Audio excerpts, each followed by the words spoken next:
Hi, my name is Robin Wong. In this video, I want to talk about how you can improve your photography by doing mini projects. Let's do this. Doing a photography project is a common process for higher level photography. You'll see photography projects in exhibitions, photography books, or any publications. Here is why doing a mini project can improve your photography.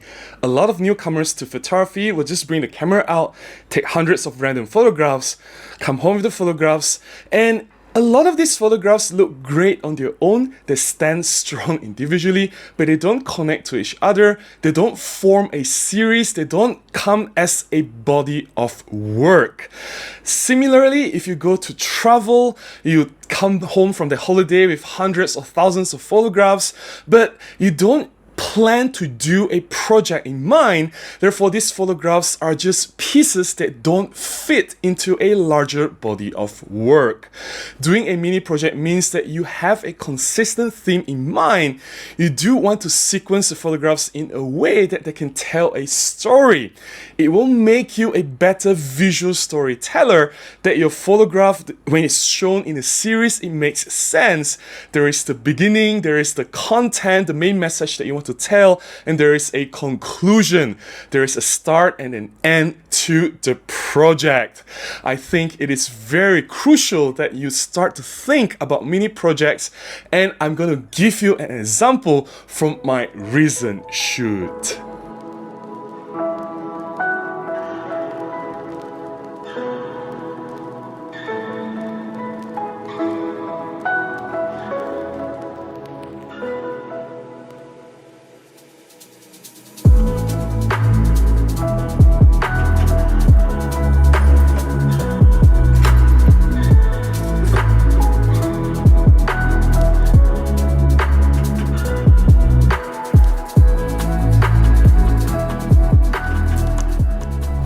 There was a series of photographs taken at Kampong Baru, Kuala Lumpur very recently during a photo walk with a group of friends. Now I know that the photographs went by really fast in the slideshow. Don't worry, I will go through these images one by one and explain why I chose these photographs, how I sequenced them together so that they make sense, and show the continuity between one photograph to the other, and how they all form that mini project that I have been talking about.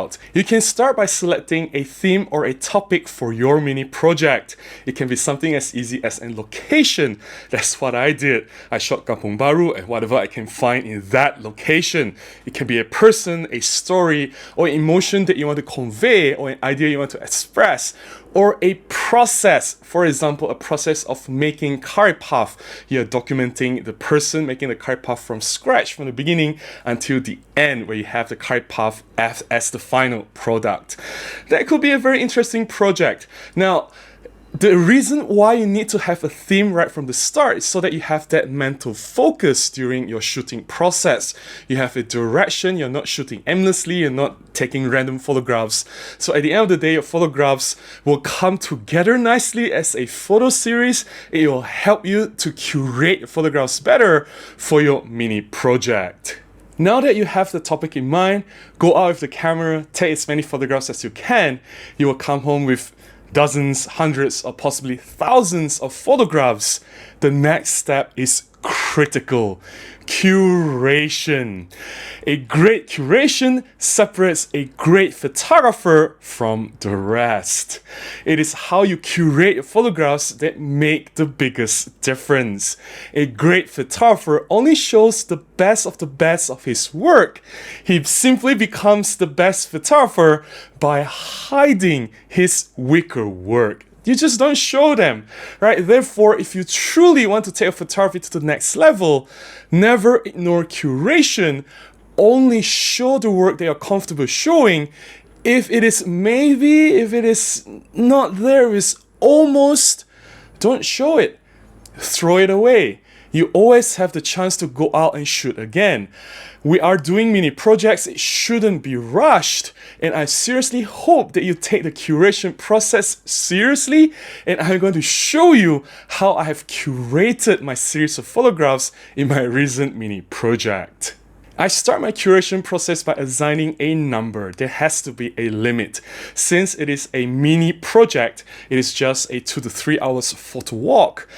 10 photographs is a good number. It can be 8, it can be 15, but I think if you go to 50 or 100, that's a little bit ridiculous. For a long-term project, that's fine, but for a mini project, for a short photo walk, I think anything from 5 to 15 would be ideal. So I selected 10. Now, out of these 10 photographs, how do I sequence them? It is like writing an article or an essay, right? Or watching a movie. Look at the script. There's introduction, exposition, and finally there is the end, the conclusion, and in between there is the body, there's the content. You will have to arrange your photographs in a way that it makes sense. So I start with this photograph establishing the location to tell you where I am. In this photograph, there is a mirror view of the Kuala Lumpur Twin Tower. Since the mirror is reflecting the tower, you can see the tower very clearly. It shows that it is very close to the Twin Towers. This shot itself, it doesn't show a lot. It is just like a teaser. It's showing a glimpse of what I'm about to show you in the other photographs that's to come. It is the perfect introductory photograph. How do I select the second photograph? There has to be a continuity. The first and the second photograph can't be too separate or too far apart. Now see, there's Kuala Lumpur Twin Tower, the KLCC Twin Towers in the first photograph, which is in the reflection. There is also the Twin Towers in the second photograph. Now the second photograph is clearly showing what Kampong Baru is. You have the building, a house, a wooden house, which shows a setting of a village.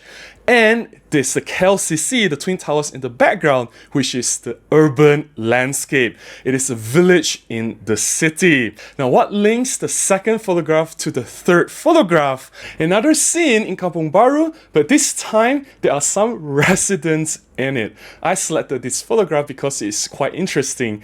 There is the motorcycle with a cart at the side, and there is a kid sitting in the cart, while the background is showing what the Kampong Baru looks like. Now the next photograph after this, you will see that it slowly builds up the energy. Now the next photograph is a very typical Malaysian local scene. Not just in the village, but anywhere in Malaysia, you'll see a man, which is a resident of the village, making bread. It is a roti, which is a very, very nice breakfast in Malaysia. Just to show you a little bit of culture, a little bit of glimpse of what Malaysians eat and what Malaysians do in the morning. And you can see that I was shooting him in action, freezing him in the midst of pulling and stretching the bread. So what links this fourth photograph to the next photograph? Again, now you see that we are slowly building up the energy. The fifth photograph is of a panning shot of another resident in Kampong Baru. The consistent theme here is people connecting one shot to the other, and also there's the energy. It slowly builds up. It is like when you're telling a story, you don't start with a boom, right? You start gradually building up, then you reaches the climax. That's the peak of the drama that in the story that you want to tell. It's the same as watching the movie. There is the second and third act before the resolution. So here, this is the fifth photograph. It's somewhere in the middle of the series. You'll see the energy is getting really intense, and I use the panning shot, a slow shutter technique, to show that energy. So what links this panning shot to the next photograph? Again, it's very simple. Energy. So panning shot is full of energy, the man riding the bicycle. The next one is of a cat jumping off a tree. Though I did wish that the tree is a little bit taller, but hey, that could hurt the cat. So this shot would have to do. Cats are also residents in a Malay village. They are very popular because for Malays, dogs are considered unclean. So they keep cats as pets. So you find a lot of pet cats running around, roaming around freely at the village compound. And of course, I find some shots of the cats. Now that we have a few very high energy shots, it's time to take the energy a few notches down. The next one is, of course, a portrait of a cat. I love cats. A lot of people love cats. People in the village love cats. It does symbolize what you can find in the village. So a close-up portrait of a cat, you can see the color. This is a residential cat. It is a pet. Now, I love the bouquet. Who doesn't like bouquet? So it slowly softens the mood towards the end. What links the cat to the next photograph? It is the color green. We are in sort of like a park, and there's a lot of greenery happening around in this village. And this particular photograph caught my attention because in the midst of all these overgrowing greens, the road sign has been covered. Now you know that I was an engineer, and safety is very important to me. That road signs should be perfectly visible. It shouldn't be covered in any way, but yet we still find these things in Malaysia. And what links this to the next photograph? We are coming to the end now. Again, the safety issue on the road, which is in the village. You see people running around, riding the motorcycles or bicycles without wearing any helmet, and worse, they put their kids, there's like 4 or 5 people on one singular bike running around at the same time. I think safety is a very, very important thing to consider, which is sadly ignored. I just want to put this out there to voice my concern. I have a message that I want to convey. I have something that I want to say, so I say it in my photograph. I hope you see how I do that. I did say that if you have an idea, if you have a message, you can put it in your photograph. This is how I do it. And what is my concluding photograph? It is the photograph, the same photograph as the first photograph. If you have already forgotten, there is that mirror again, and this time instead of the KLCC towers, the Twin Towers, it is me. So it looks back to the right at the beginning, same composition, same photograph, just different content. Instead of talking about Kampung Baru, it is about me. And hey, it is like post-credit scenes in a movie. It does not really have to have anything to do with the main story. It can be something fun, it can be something disconnected. I put myself in a photograph because this is my series of photographs. That's all I have to share about doing a mini project. I seriously hope that you will consider doing your own mini projects instead of just taking random photographs. A mini project could be what you need to push your photography further. If you found any of this sharing useful, please consider buying me a cup of coffee, or you can contribute directly to my PayPal account. I'll put the links in the descriptions below on how you can do that. Any small contribution can go a long way and help me to make similar videos like this and publish them right here. And do let me know if you like this kind of content. It is not just about gear, it's not about cameras or lenses or how to use your camera. It's about improving your skills as a photographer. If you like this video, please give me a thumbs up, please consider subscribing, and I'll definitely see you again in the next one, and hopefully by then you have started your mini project. Until then, stay safe and take care. Bye bye.